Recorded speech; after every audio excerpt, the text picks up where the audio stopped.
그럼 민주당은 어떨까요? 민주당 이재명 후보도요. 이전 정권인 문재인 정부와 선을 긋는 듯한 행보를 보이고 있는 게 아니냐 이런 분석이 나오고 있습니다. 방산비리 척결에 집중했던 문재인 정부와는 달리 이재명 후보는 오히려 방위산업 4대 강국으로 만들겠다라고 발표했습니다. 방산비리 건절은 새 정부를 탄생시켜 주신 국민들의 가장 간절한 여망입니다. 앞으로 대한민국 수출 산업의 한 주요 영역으로 이제 방위 산업이 큰 비중을 차지하게 될 것 같습니다. 대한민국 방위 산업 발전에 국방과학연구소가 더 큰 역할을 해주게 될 것으로 기대합니다. 자, 내용을 살펴보면 문재인 정부에서 실패했던 것으로 평가받거나 또는 국가 전체에 논란이 됐던 그런 정책들은 다 뒤집은 듯한 느낌이 듭니다.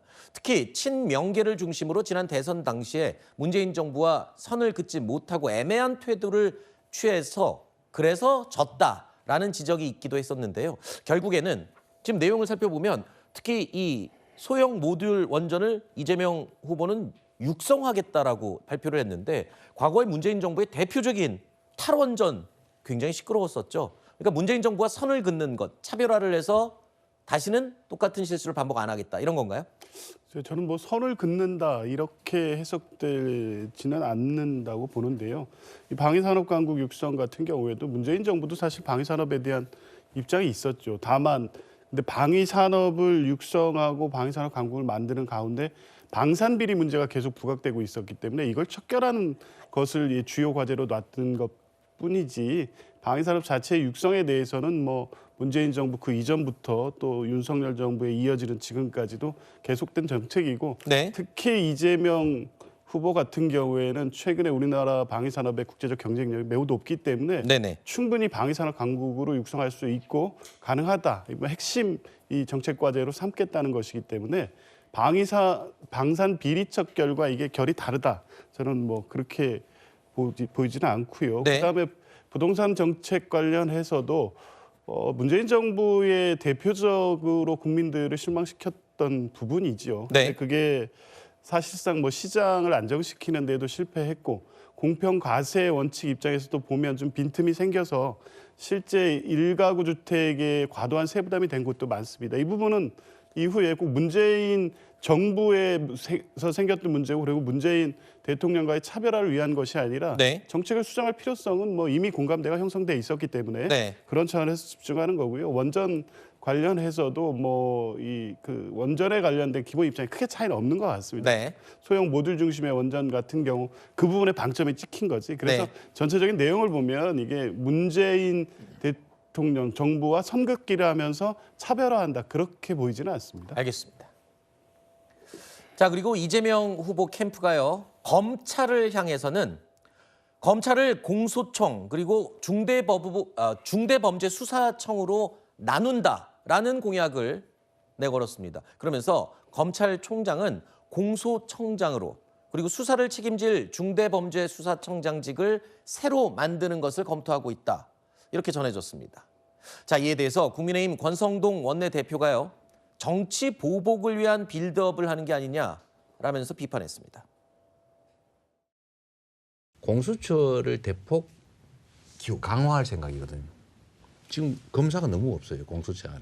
그다음에 예를 들면 뭐 기소청, 공소청이죠. 네. 공소청과 수사청을 분리한다고 하면 이것도 철저하게 분리해서 견제하게 하고 또 수사기관끼리 상호 견제를 하게 만들어놔야 됩니다. 공작 자체가 자신을 수사한 검찰을 둘러찢어버리겠다는 보복 예고입니다.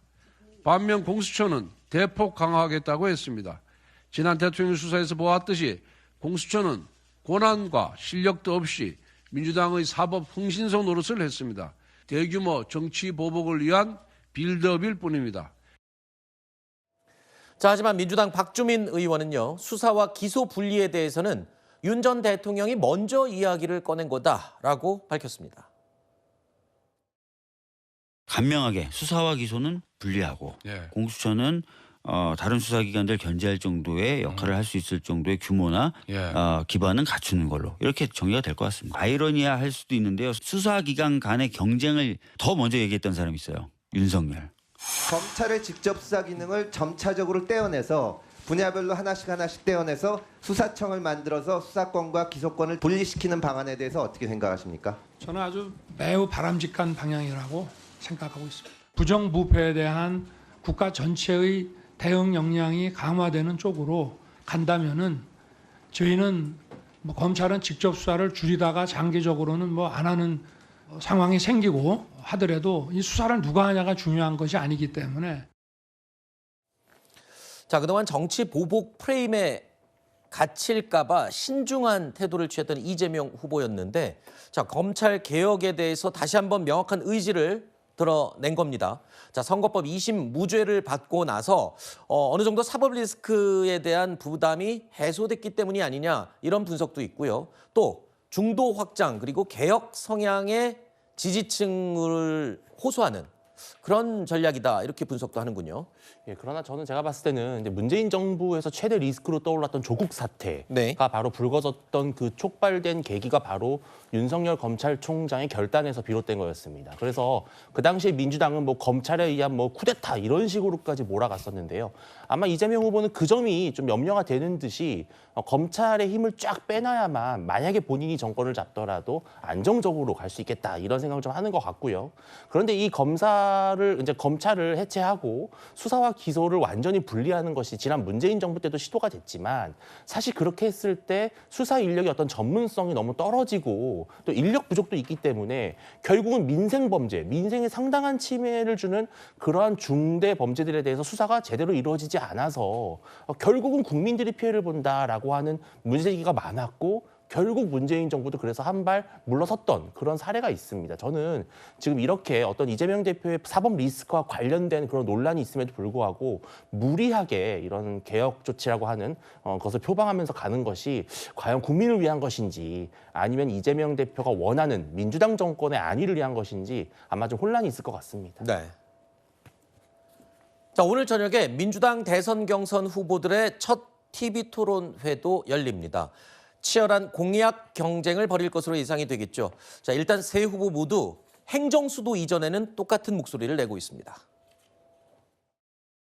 국토 균형 발전 그리고 수도권 집중 문제를 해결하는 것은 대한민국의 미래를 위해서 반드시 필요한 일입니다. 세종 행정 수도와 그리고 세종 대통령 집무실 다음 정부 출범 직후부터 함께 운영해야 된다는 기본적으로 발표했었고요.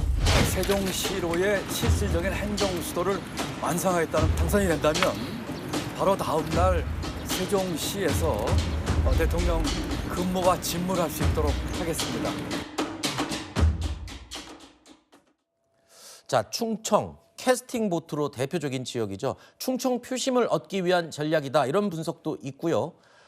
그런데 현실적으로 봐도 이재명 대표나 아니면 다른 두 주자들 민주당에서 정권을 잡는다고 한다면 윤석열 정부가 사용했던 용산 대통령실 그대로 이어받기 곤란하다라는 입장이고, 그렇다고 또 지금 이미 일반인들에게 공개된 청와대로 들어가기도 곤란하다. 그래서 이제 세종 청사, 세종 집무실 계획하는 것. 글쎄요, 이게 또 만만치 않은 일이에요. 당장 이전할 수는 없을 겁니다. 네. 아마 절차적 문제가 있을 것이고, 아까 우리가 봤던 위헌 논란도 있기 때문에 행정적으로 법적으로 정비할 부분이 많고요. 또 현실적으로 이 세종청사 지금 당장 당선된 다음 날부터 가겠다고 하는 분들도 계시지만, 세종청사 쪽에는 이런 벙커라든지 대통령실이 갈 수 있는 아직 여건이 마련되지 않은 그런 것들이 있기 때문에 네. 당장은 못 갑니다. 그렇기 때문에 하지만 민주당에서는 이 노무현 정부, 참여정부 때부터 국토 균형 발전, 너무 수도권에 집중되어 있는 이런 현상을 해소하기 위해서 그런 차원에서 행정수도를 꾸준하게 20년 넘게 추진해오고 있는 겁니다. 그렇기 때문에 저희는 행정수도를 완성하기 위해서 그 절차를 밟을 것이다라는 이야기인 것이고, 그렇기 때문에 아까 말씀드렸던 일단은 저는 이 법적 준비나 아니면 제도적 준비가 완료되기 전까지는 청와대를 재사용하는 것도 가능하다고 생각합니다. 왜냐하면 지금 일단 개방이 되어 있습니다만 네. 국민들께 충분히 양해를 구하고 이런 지금 사정들이 있기 때문에 청와대로 돌아가겠다고 말씀을 드리면 다시 그 개방했던 걸 막고 충분히 들어갈 수 있는 여건이 마련되어 있다고 저는 생각하기 때문에 하나의 원칙만 지키면 될 것 같아요. 윤석열 전 대통령이 너무 급하게 용산으로 옮기면서 예비비 500억 이상 쓰면서 국민적 논란도 일으키지 않았습니까? 네. 천천히 좀 했으면 좋겠습니다. 국민을 여론을 충분히 수렴하는 단계를 거치면서 행정수도 이전을 완성하면 좋겠다라는 그 원칙은 좀 지켰으면 좋겠습니다. 근데 이게 사실은 공약으로 현실성 있는 건가는 저희가 생각해봐야 되는 게 공약이라는 것은 내 임기 내에 완료하겠다라는 거여야 되잖아요. 네. 그럼 5년 내에 저게 완료가 불가능한 거예요. 네. 첫 번째는 제2집무실 같은 경우는 이미 이제 짓기로 돼 있잖아요. 그러니까 이재명 대표 말씀도 건립 자체를 임기 내에 하겠다는 거예요. 어허. 원래